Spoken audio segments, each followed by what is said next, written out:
더 이상 방법이 없다는 말을 해본 적이 있습니까?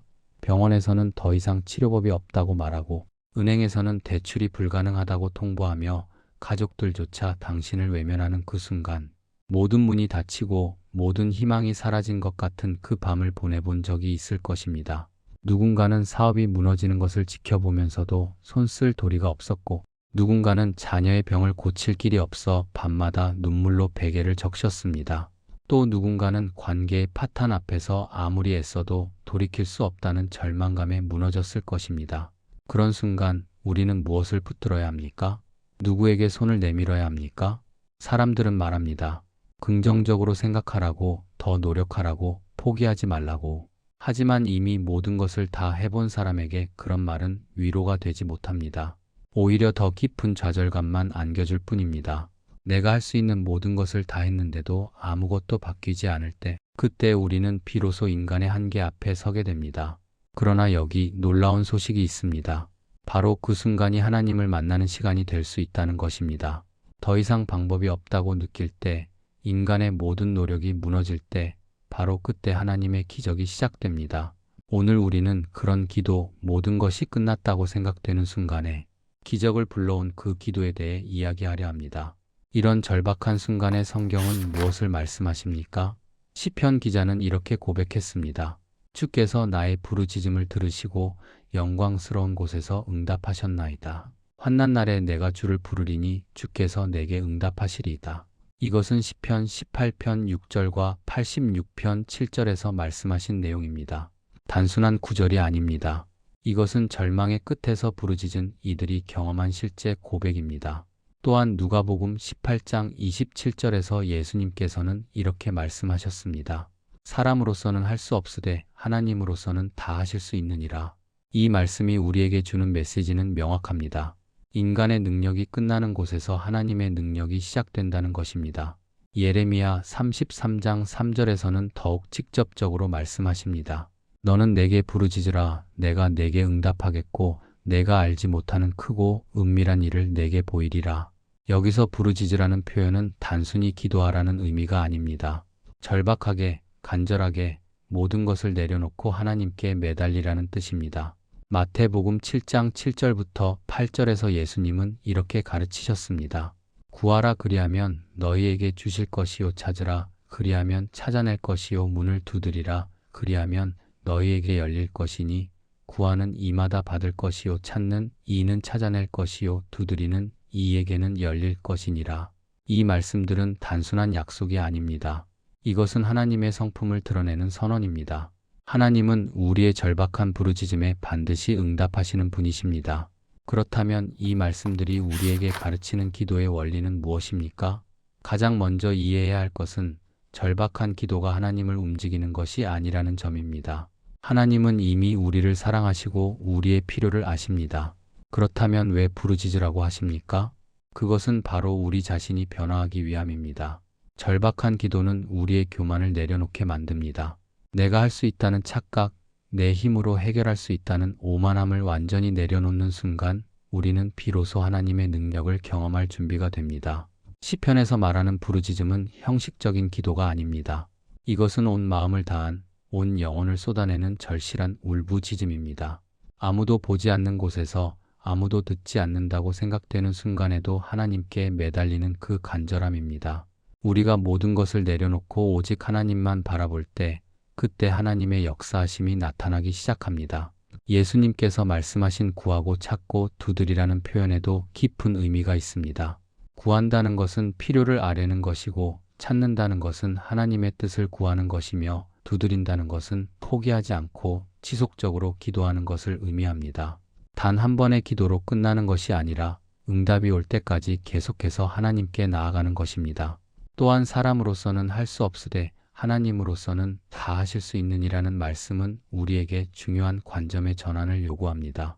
우리는 종종 하나님께 우리의 방법대로 일하시기를 요구합니다. 하지만 진정한 기도는 하나님의 방법을 구하는 것입니다.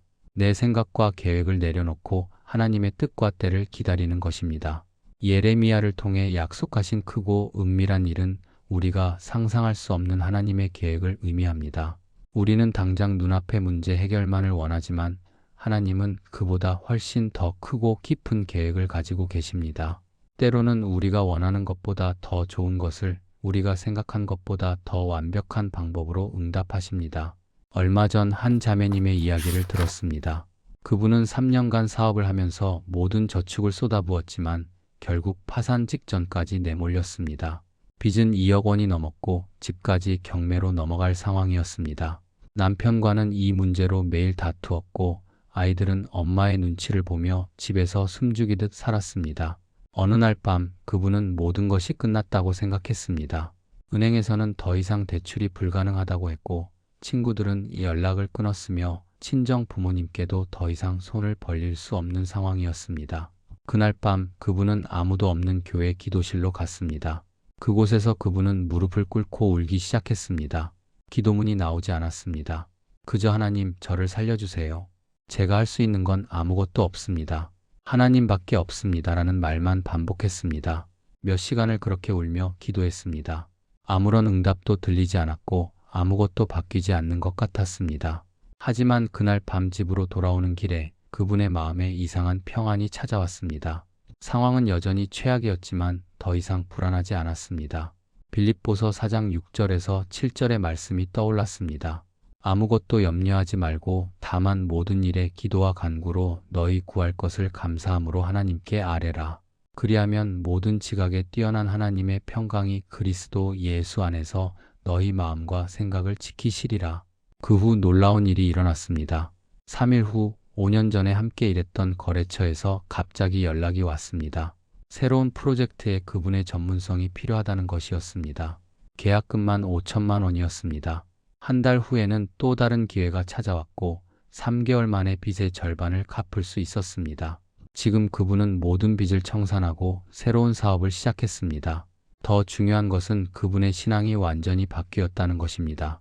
이제 그분은 어떤 어려움이 와도 먼저 기도실로 달려갑니다. 절박하게 하나님을 찾았던 그날 밤이 그분의 인생을 완전히 바꿔놓았습니다. 성경에서 가장 극적인 절박한 기도의 장면 중 하나는 히스기야 왕의 이야기입니다. 열왕기하 19장에 기록된 이 사건은 우리에게 강력한 교훈을 줍니다. 당시 아수르의 산헤립 왕이 18만 5천 명의 대군을 이끌고 예루살렘을 포위했습니다. 아수르는 그 시대 최강의 군사 강국이었고 이미 수많은 나라를 무너뜨렸습니다. 그들은 성벽 밑에서 히스기야와 유다 백성들을 조롱하며 말했습니다. 너희 하나님이 너희를 구원하실 수 있다고 생각하느냐? 우리가 정복한 모든 나라의 신들도 그들을 구원하지 못했다. 히스기야는 인간적으로 볼 때 아무런 희망이 없었습니다. 유다의 군사력은 아수르에 비하면 아무것도 아니었습니다. 외교적 협상도 이미 실패했습니다. 주변 국가들도 모두 아수르의 무릎을 꿇었습니다. 더 이상 의지할 곳이 없었습니다. 그때 히스기야는 산헤립이 보낸 협박 편지를 들고 성전으로 들어갔습니다. 그는 그 편지를 하나님 앞에 펼쳐놓고 기도하기 시작했습니다. 열왕기하 19장 15절부터 19절까지의 그 기도를 보십시오. 그룹들 위에 계신 이스라엘의 하나님 여호와여, 주는 천하만국의 홀로 하나님이시라. 주께서 천지를 조성하셨나이다. 여호와여, 귀를 기울여 들으소서. 여호와여, 눈을 떠서 보시옵소서. 산헤립이 살아계신 하나님을 비방하러 보낸 말을 들으시옵소서.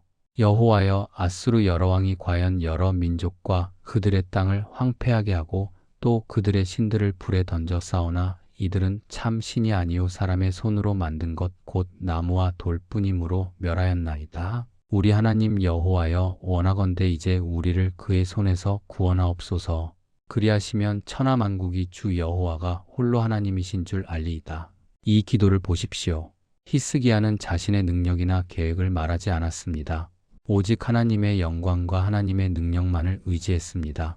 그는 우리를 구원하소서라고 했지만 그 이유는 자신들이 살기 위함이 아니라 천하만국이 주 여호와가 홀로 하나님이신 줄 알게 하기 위함이었습니다. 그날 밤 하나님께서 응답하셨습니다. 열왕기하 19장 35절은 이렇게 기록합니다. 이 밤에 여호와의 사자가 나와서 아수르 진영에서 군사 18만 5천 명을 친지라. 아침에 일찍이 일어나 보니 다 시체가 되었더라. 한 사람의 절박한 기도가 18만 5천 명의 대군을 물리쳤습니다. 인간의 방법으로는 절대 불가능한 일이었지만 하나님께서는 하룻밤 사이에 모든 것을 해결하셨습니다. 히스기야가 할 수 있었던 것은 오직 하나님께 부르짖는 것뿐이었습니다. 그러나 그것으로 충분했습니다. 그렇다면 우리는 어떻게 이런 절박한 기도를 드릴 수 있습니까? 지금부터 실천할 수 있는 구체적인 방법들을 나누고자 합니다. 가장 먼저 해야 할 것은 자신의 무능력함을 인정하는 것입니다. 이것은 쉬운 일이 아닙니다. 우리는 스스로 해결하려고 애쓰고 더 노력하면 될 것이라고 생각합니다. 하지만 진정한 기도는 하나님, 저는 할 수 없습니다. 오직 주님만 하실 수 있습니다라고 고백하는 데서 시작됩니다. 매일 아침 이 고백으로 하루를 시작하십시오. 다음으로 필요한 것은 하나님의 말씀을 붙드는 것입니다. 히스기야가 협박 편지를 하나님 앞에 펼쳐놓았듯이 우리도 우리의 문제를 하나님의 말씀 앞에 가져가야 합니다. 시편 50편 15절에서 하나님께서는 말씀하십니다. 환난 날에 나를 부르라. 내가 너를 건지리니 내가 나를 영화롭게 하리로다. 이 말씀을 매일 밤 잠들기 전에 암송하십시오. 이 말씀이 여러분의 마음에 깊이 새겨질 때 어떤 상황에서도 하나님을 부를 수 있는 믿음이 생깁니다. 세 번째로 중요한 것은 정직한 기도입니다. 형식적인 기도가 아니라 여러분의 진짜 마음을 하나님께 쏟아내십시오. 울어도 좋습니다. 소리내어 부르짖어도 좋습니다.